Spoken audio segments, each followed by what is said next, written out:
نحمده ونصلي على رسوله الكريم اما بعد فاعوذ باللہ من الشیطان الرجیم بسم اللہ الرحمن الرحیم۔ اب یہاں تک کی باتوں سے ہمیں معلوم ہوا کہ انسان جو اس کی منزل ہے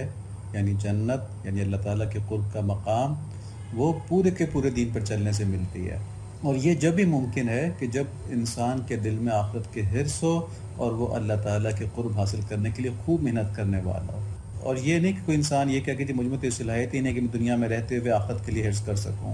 اللہ تعالیٰ نے انسان کو دونوں طرح کی صلاحیتیں دی ہوئی ہیں، لیکن نیکی کی طرف بڑھنے والی صلاحیت کو استعمال کرنے کے لیے ہمیں کچھ کنسیپٹس لینے ہوں گے۔ تو ان میں پہلی بات یہ ہے کہ انسان کی زندگی کے ساتھ ضروریات لگی ہوئی ہیں، اس کی روزی کے لحاظ سے، اس کے معاش کے لحاظ سے، اس کی معاشرت کے لحاظ سے۔ ان ضروریات کو پورا کرنا اس کی مجبوری ہے، ان ضروریات کو اگنور کرنا بھی غلط ہے، لیکن ان کے اندر ایسا غرق ہو جانا کہ ان کو ضروریات کے درجے سے نکال کے حرص کے درجے تک لے جانا، یہ بھی زیادتی ہے، کیونکہ اس میں آدمی اپنے اصل مقصد یعنی آخرت کو بھول جاتا ہے۔ ہمارا دین ہمیں یہ سکھاتا ہے کہ اللہ تعالیٰ کی محبت اور قرب حاصل کرنے کی نیت سے عبادت کے علاوہ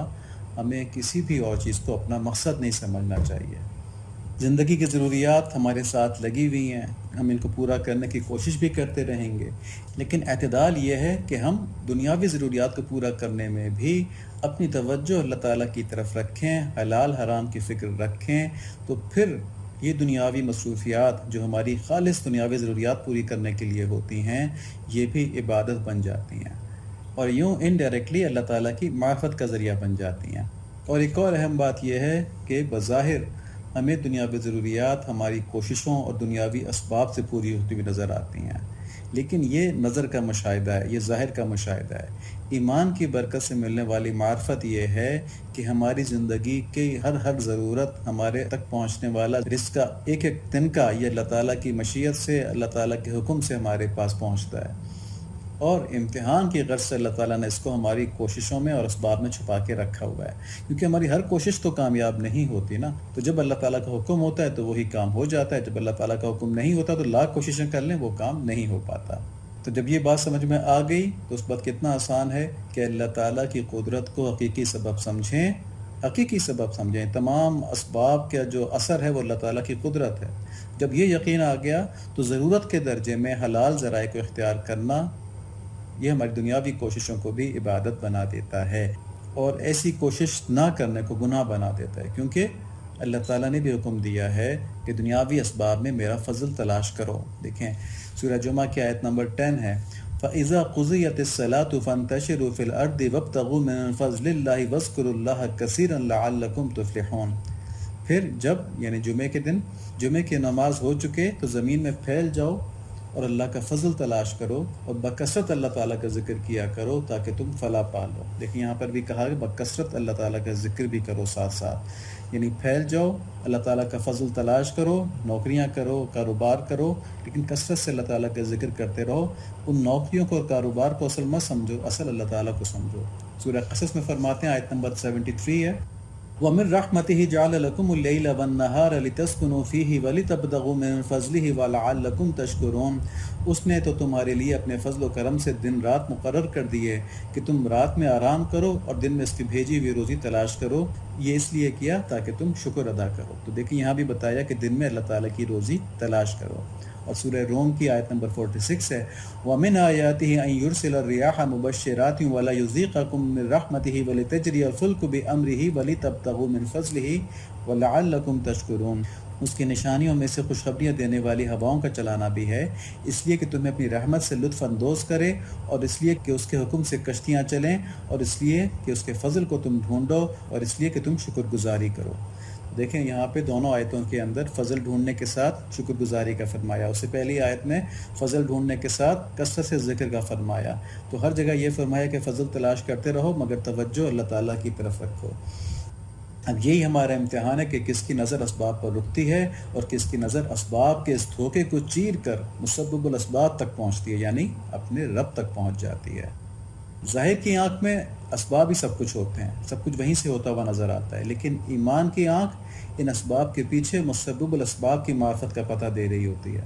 آگ جو ہے وہ جلانے کا سبب ہے نا، آگ کی خاصیت کیا ہے؟ وہ جلاتی ہے، مگر جب اللہ تعالیٰ کا حکم ہوا تو آگ نے اپنے اس فطری اثر کے الٹ کیا، سورہ انبیاء کی آیت نمبر 69 ہے، قُلْنَا يَا نَارُ كُونِي بَرْدًا وَسَلَامًا عَلَى إِبْرَاہِيمَ، ہم نے فرمایا اے آگ تو ٹھنڈی ہو جا اور ابراہیم علیہ السلام کے لیے سلامتی بن جا۔ تو دیکھیں آگ کو اللہ تعالیٰ نے ٹھنڈا کر کے ابراہیم علیہ السلام کے لیے آرام دہ بنا دیا۔ تو انسان کے ذمہ صرف یہ ہے کہ وہ اللہ تعالیٰ کا حکم سمجھ کے اسباب کو اختیار کرے، لیکن نظر اسباب پہ نہ رکھے، بلکہ یہ سمجھے کہ ان اسباب کا جو ثمر ہم کو مل رہا ہے وہ اللہ تعالیٰ کے حکم سے مل رہا ہے، اور یہ اسباب ہم اختیار کر رہے ہیں اللہ تعالیٰ کے حکم کے مطابق اختیار کر رہے ہیں، تو اس سے اس کے اوپر اپنے رب کی نئی نئی معرفتیں کھلیں گی۔ وہ دیکھے گا کہ اسباب کے ذریعے اللہ تعالیٰ کس طرح اس کو عطا فرما رہے ہیں، اور اسی لیے وما خلقت الجن والانس الا لیعبدون کا ایک مطلب جو تفسیر مظہری میں لکھا ہوا ہے وہ یعرفون بھی لکھا ہوا ہے،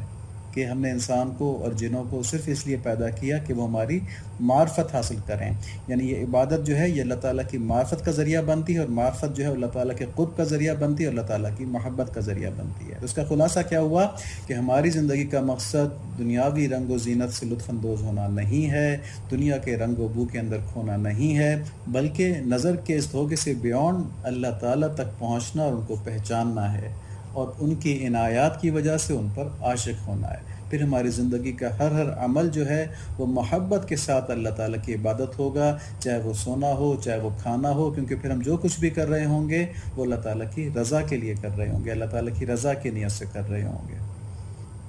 اب دیکھیں خالص دنیاوی کاموں کا بھی اللہ تعالیٰ کے لیے کرنا یہ مشکل سے سمجھ میں آتا ہے، کیونکہ انسان کے شعور اور نگاہوں کے سامنے تو دنیا کی نعمتیں اور فوری لذتیں ہیں۔ یہ تو جب ہی ہوتا ہے کہ جب انسان کی نظر بلند ہو کر دنیا کے حسن کے حصول کے اوپر اللہ تعالیٰ کی محبت کو ترجیح دیتی ہے، تو پھر کیا ہوتا ہے، پھر دنیاوی کاموں میں بھی اللہ تعالیٰ کی رضا حاصل کرنے کے لیے آدمی ناجائز خواہشات سے اجتناب کرتا ہے اور صرف حلال طریقوں سے اپنی ضرورت پوری کرتا ہے، تو پھر یہ عمل جو اس کا ہے وہ اس دنیاوی کوشش کو بھی عبادت بنا دیتا ہے۔ تو انسان کی اطاعت اور عبادت یہ ہے کہ نفس کی ناجائز ضرورتوں اور خواہشات کے ہوتے ہوئے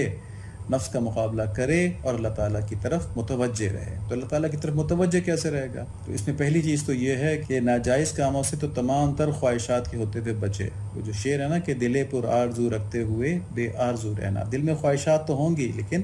ان کو بالکل سوچتے ہیں ان کی طرف جانا ہی نہیں ہے۔ اور دوسری بات کیا ہے کہ جائز کاموں میں ہر کام میں اپنی بظاہر بھرپور کوشش کرنا، لیکن توجہ اللہ تعالیٰ کی طرف رکھنا کہ یہ میری کوششیں جو ہیں یہ جب ہی پھل لائیں گی جب اللہ تعالیٰ کا حکم ہوگا۔ تو اس کو کہتے ہیں توکل کرنا اللہ تعالیٰ کے اوپر، اور قناعت کرنا کہ جو اللہ تعالیٰ نے دے دیا اپنی کوششوں کے باوجود اس پہ یہ نہ کہے کم دیا یا زیادہ دیا، اللہ تعالیٰ سے راضی ہو جائے۔ تو یہ کوششیں جو ہیں یہ ایک ڈھانچہ ہے، یہ ایک برتن ہے، یہ صرف آزمائش کے لیے ہے کہ ہماری نظر کہیں کوششوں کی طرف تو نہیں رک جاتی، مسبب الاسباب تک پہنچتی ہے یا سبب پر ہی رک جاتی ہے۔